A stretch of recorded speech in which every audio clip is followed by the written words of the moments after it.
السلام عليكم. غنشارك معكم العصير ديال المونك والتشين. انا غنطحن دابا التشين.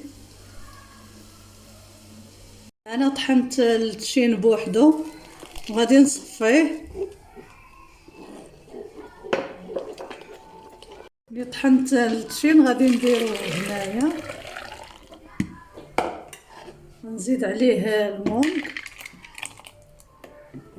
والسكر، ديروا على حساب الذوق. انا درت 2 معالق.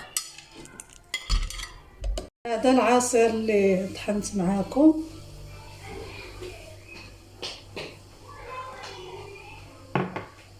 كيجي خاطر، كنتمنى تجربوه بالصحه والراحه.